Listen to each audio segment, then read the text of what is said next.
go. Thank you all for coming. It's great that you are here in celebration of Debbie's 25 years. You see Debbie from the business side, the work ethic that she puts in it, the passion that she has for the student and getting them through that educational maze that Penn State has created. And I come at her from a very different side. I come at her from the nurturing side, the softer side of Debbie, if you will, although I make that quite hard on her at times. I met Debbie 27 years ago when she actually worked for Penn State before she worked for Penn State. I got a call from the Office of Disability Services, and can you read the Braille in the hub elevator? Two of our students said, if you can read it, we can read it. I said, okay, 30 seconds, I'm in, I'm out, I'm good. And something happened when the doors closed, and it was like magic. And we went up and down and up and down. And a half an hour later, I had an insulin reaction. I said, look, I'm a diabetic, I need to get some food. She took me down to the hub without me eating lunch, and that quick bite turned into 2.5 hours.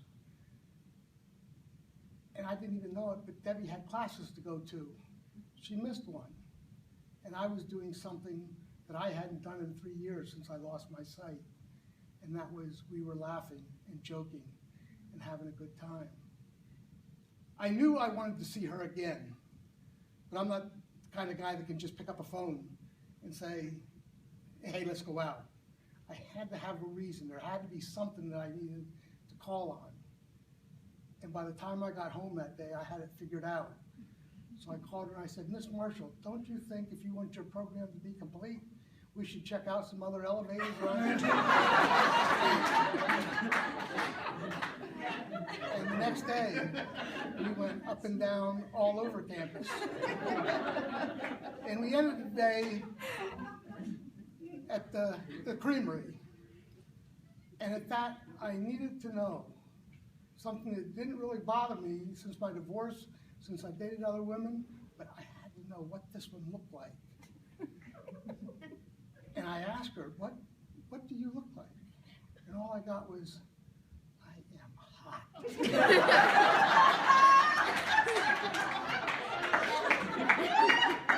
What else do you say? Good one, Mama. What clothes Good job. she was wearing. And she said, I've got a little blue jumper and a little blue tee, and it makes me look so hot. And she said that right when we were walking by some PPO guys I thought I recognized from the waffle shop. And I grabbed a hold of her, I turned around, and I said, look at her. Is she hot? Oh yeah, buddy, you got a good one there. Yeah, you got to keep her. Well, I didn't know if I had to keep her or not. But I don't know whether she was going to keep me when I had to tell her what I needed to tell her. I told her finally on our third date, I said, look, I'm going to be dead in less than 3 years. If you can deal with that, we can go on. The doctors told me when I lost my sight, I would never see my 30th birthday. And I was pushing 28 years old. Well, one thing I found out about Debbie very quickly is that if you give her a difficult situation, a difficult problem, she will solve it, or at least she will find a way to appropriately handle it. And that came about a couple of weeks later when I got hit by a car. I lived in a little efficiency apartment, but I couldn't get to the bathroom. I couldn't get to the refrigerator in my braces and the pain I was in. So Debbie took it upon herself to move in for 6 months. And she took care of me and fed me and bathed me. And like I said, I didn't know whether I wanted to keep her or not. So, when I got my brace off, after 6 months of her taking care of me, I sent her back to her apartment. She could have left at any time. But she did. She could have moved on. And in fact, she did move on. She went into the liberal arts at Penn State. She got her master's degree and went on. I just went about my business with the support group. and doing the things that a smoking diabetic does, get pneumonia and bronchitis every year, just like clockwork. And she could have left on that note, because a smoking diabetic do not go hand in hand. And instead I got, Doug, you're gonna love this. This is Jewish penicillin. And I opened it up, it was chicken noodle soup, and mine had stars in it. And she said, yeah, you're lucky you have a good cook. And I thought, yeah, maybe, but I don't know yet. So I went to her office just to surprise her one day. And I no sooner got into Sparks building, I didn't know where her office was. But it didn't really matter, because this woman grabs my hand, goes, Doug, come in here, feel this. And she rips up her shirt, and she puts my hand on her belly and starts rubbing it all over. And finally this baby goes, doop. And I thought, oh, this is wonderful. I have no idea who this woman is. But if all Debbie's workmates are that fun, I think I will stay around a while. And I did stay. I stayed until we went through the financial aid. And that's where the first big one really came. I got, what was it, bacterial pneumonia. And that's the one that kills you. And that's what the doctors were warning me of. And Debbie would not let it happen on her watch. And she came into the hospital and she made me do my exercises, my lung treatments, my lung exercises, and I walked out of there 2 weeks later eating my chicken soup. But we went on then into admissions. And by this time, I think I knew I had to have her. But Debbie's a pusher. And I just didn't know how to go about it. And one day we went, she wasn't home a lot in admissions, Martha can verify. But she was home one night, she took me to the lion's den, and we sat out there, and in half an hour, she told me more than my hunting buddies told me in 10 years since I lost my sight. She said, Doug, I will take you squirrel hunting. Really? She knew nothing about squirrels. She knew nothing. She didn't know a squirrel made noise. But I knew one thing. If Debbie said she was going to take me squirrel hunting, we were going squirrel hunting, because Debbie's word is let's go. Opening day that year, we were out there, pouring down rain. Not the kind of day I wanted to hunt in, but I had to be there, because I had it all planned. The sun breaking down, everything was beautiful. But pouring down rain, I thought, oh, not today. And 15 minutes in the woods, a squirrel pops out. We were blessed. I rolled the rifle into place, and Debbie came in just like she was trained by my father in the backyard. I popped that squirrel. I said, take me over, I got a feeling. And I picked him up, and I felt him, his little nose and his ears, and I pushed him and puffed up his feather. I said, here, hold this, I handed it to her. And then I reached in my pocket for something I had been carrying with me for 3 months, not knowing when the exact right time was going to be. But this was it. So I pulled a diamond ring out of my finger, and I slipped it on her finger, and I said, would you? And before I could get out anything else, she begins to cry, and then went into full-fledged sobs. And I'm standing there in the middle of the woods thinking, now is she crying because I just asked her to marry me? Or is she crying because she's holding that dead squirrel? Yes. Folks, the answer was yes. We did get married. I guess it's legal, I don't know, I was drunk. Somebody forgot the dress. I made up my own words when the man in black said repeat after me, but nobody's ever challenged my words. We did have a child a little bit later, Carrie Bell. Oh, hi, how you doing? Yeah. Love you, sweetie.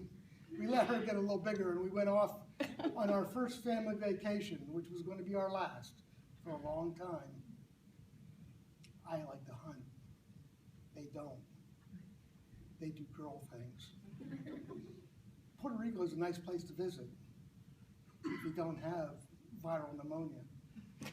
Spanish-speaking hospital is not a bad place to be if you speak Spanish. Douglas Little. I didn't. But there was Debbie pulling Spanish out of her high school days, getting the doctors to understand what I had, what I needed. And she stayed right with me all the way through until we got back to my little hotel on the hills, I call it, Mountain View Hospital here in State College. And she walked out with me 2 weeks later. We had beaten it again. Debbie by my side.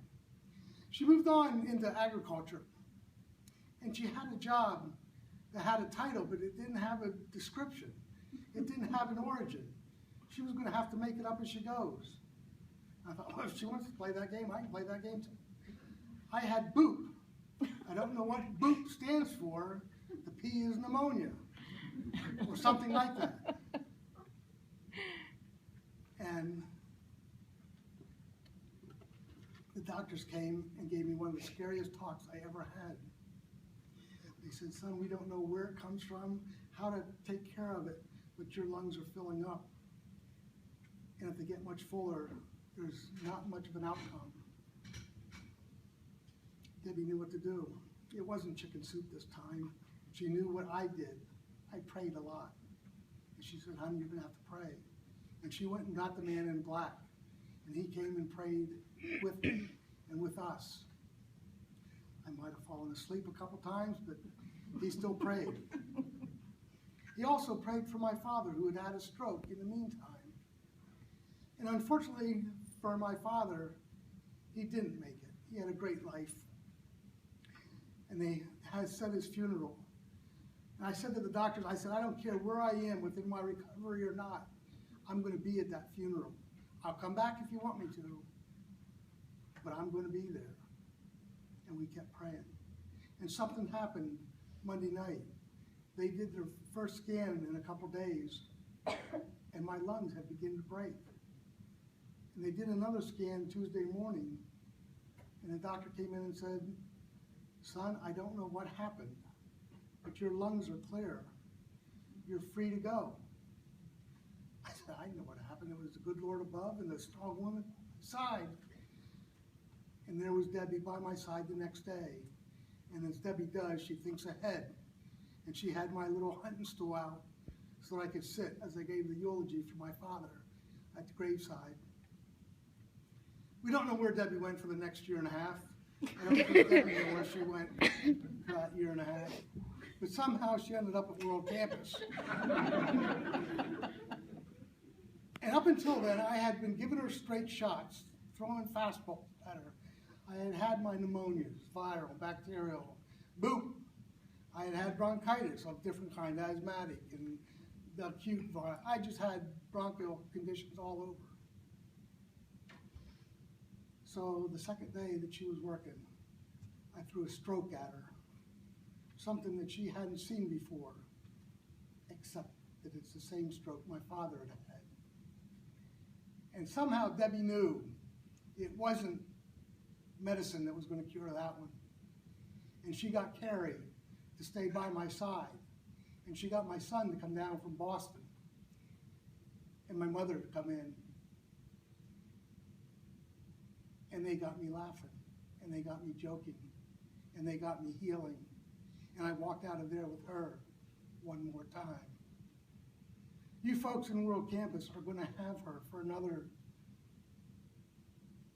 12, 15 years. That's how much we got on the mortgage. We just refinanced the house. We've got things to fix, things to paint. We've got a car to buy here pretty soon, right, Carrie Bell? Yes, please. We've got a daughter to send to college. But I know that if you remember those three things about Debbie, she thinks ahead. Sometimes she even thinks out of the box. But her word is as good as gold. And if you throw a problem at her, she will solve it. Or at least she'll find an appropriate way to handle it. If you remember that, then you too will feel blessed, as I have been blessed going up and down with her for the past 27 years. Let's make it 27 more.